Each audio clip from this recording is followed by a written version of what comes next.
Hey guys, how's it going? Welcome to my video.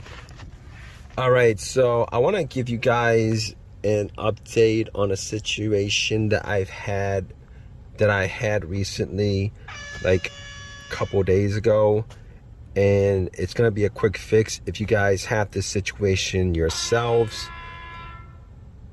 And if you guys are watching this video, I am sure that you guys are probably just worried out of your minds about why your car has absolutely no power whatsoever. So the situation with me was I was at Walmart buying something. My car worked fine for the time that I drove it that day. I parked it, and then I got in. No, wait, I parked it, went to Walmart, spent some time there, came out with stuff that I bought, and I tried to use the remote. Nothing. And I got closer, tried to use the remote, nothing. Got closer to the door, tried to use the remote, nothing. It was just like nothing. So I thought maybe there was a problem with the remote. I opened the door up, got in, didn't hear any of the usual sounds. Try to start it, and guess what, guys? I had nothing. It was like nothing on the dash, no sounds.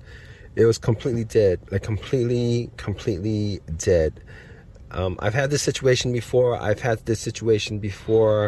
Like when my battery just went completely dead, because like everybody else, if you leave your headlights on, obviously by mistake or whatever, overnight your battery's completely drained and you get no power in the battery at all.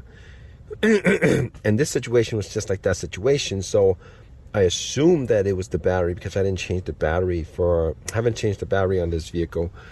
I bought it like that. So I was thinking, well, I'm at Walmart, not a problem, probably not a big issue, you know, I'll probably just go and change the battery. But before I did that, I actually had to make sure that it was the battery that was dead. It seems just like it, because there was no electricity at all.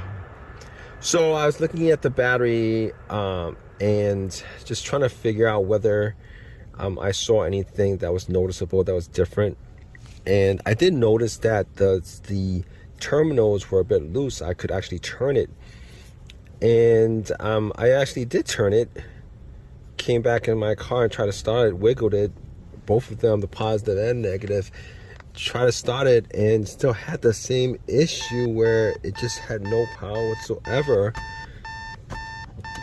So I was thinking, they're a bit dirty, right? So I had some Coke that I bought, and I had some paper towels. I poured a little bit of Coke on the terminals and on the cables, and I cleaned up the positive and negative. I cleaned up as best as I could, put the cables on. I was hoping maybe it'll start to work, and try to start it, and got absolutely nothing. Same situation, got absolutely nothing. So, and I also noticed that there's no spark when I put the cables back on. Normally you'd see a spark just because that's normally how electricity works when you put it on a power supply. So I was thinking to myself, not a problem, you know, battery is kind of old. I probably need to be changing it anyway. So I went back to Walmart. I bought a battery. Cost me about I'd say like $70, something like that. Came out, it's ready to go home. Just pop it in, ready to go home. So I took the old battery out, put the new battery in, and put the cables back on. But I noticed there was no spark when I put the cables back on. But regardless, just to make a long story short, regardless, I put the cables on the battery, and still didn't hear any kind of, any kind of noises or sounds or chimes or ring or anything like that. So I was like, all right, let me just try to turn it on, and still got nothing whatsoever. So at that point, I was scratching my head. I was like, all right, so there's a new battery. There is a chance that this battery could be bad, or just probably didn't have enough power to crank it for whatever reason. I don't know why, but, it was a brand new battery. The date on the little sticker says, it was made this year in 2023, 2023. So I was like thinking to myself,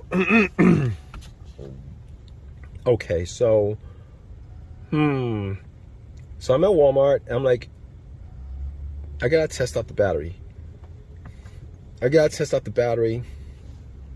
So I went back, and I got a voltmeter. And I tested out the battery, and the battery, both of them were like 12.6. The new one, the old one, 12.6. So I got two good batteries. As far as I can tell, I have two good batteries, but apparently there's a problem with an electrical disconnect somewhere where it just won't crank the car up. Not won't crank the car up, but it gets no power. Disconnect somewhere. Excuse me. So I was thinking to myself, all right, so let me see if I can find the problem here where it's probably disconnected somewhere. And I was thinking to myself, maybe it's the negative cable, because if a lot of times what happens is the negative cable, for whatever reason, if you have an older car, the negative cable, sometimes it gets the wires, for whatever reason, comes off the plastic covering, and for whatever reason it sometimes they break off for whatever reason, particularly if it's like ridiculously rusty or whatever. But I've seen those situations. Oddly enough, I've seen those situations. So I looked at the negative cable just to follow it around to the frame, and I yanked on it a little bit just to make sure that it was solidly connected to the frame, that it wasn't loose or anything like that. And it was solidly connected to the frame. So because of that, okay, I'm just eliminating the negative cable. And I was thinking to myself, let's look at the fuse box. Maybe the fuse or relay, possibly a fuse. I don't think it's a relay, a main relay. Well, maybe there is a main relay for the whole entire vehicle where the battery connects to the fuse box. But I was looking at the fuse box, mostly with the fuses. I was looking at the fuses, and I was thinking to myself, where is there a burnt fuse? And I didn't see a burnt fuse at all. I didn't see a burnt fuse. I didn't see, I didn't smell anything. There was nothing that looked outside of the ordinary. So I was thinking about going back to get a fuse tester at Walmart. And good thing that I'm at a place where I can get all this stuff. But I was thinking to myself, probably not, because it didn't look like there's anything wrong with any of the fuses.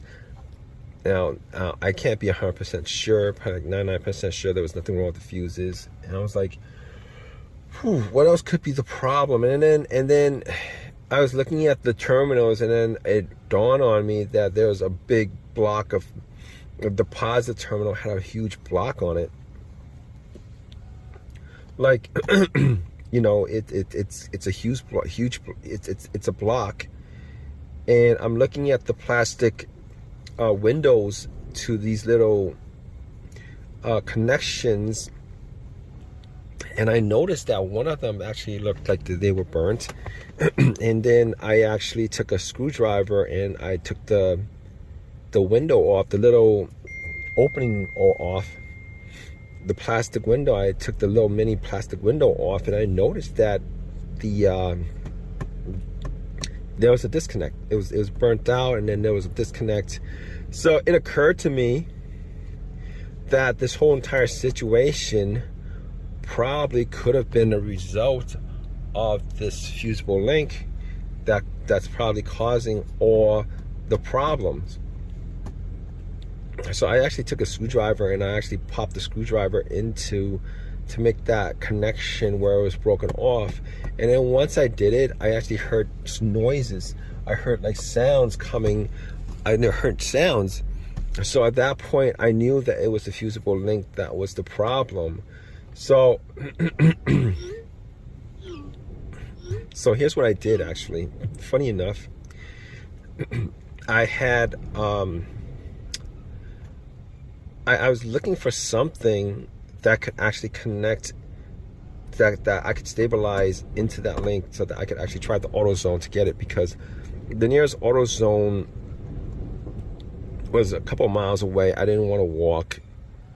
But instead of doing that, I was like, you know what? I'll just call Uber.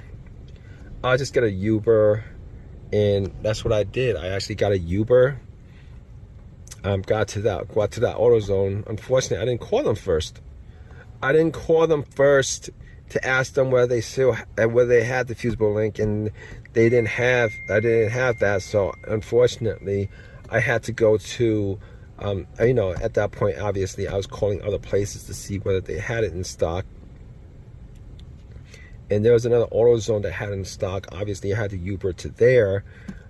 I got it back, and I took a wrench, took the old one off, put the new one on, and once I connected it, and then once I actually put the fusible link, the connection onto the battery, I started hearing sounds. It sounded like normal.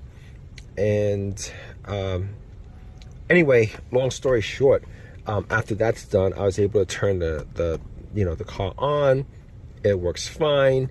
It's worked fine, and it was a pretty easy fix.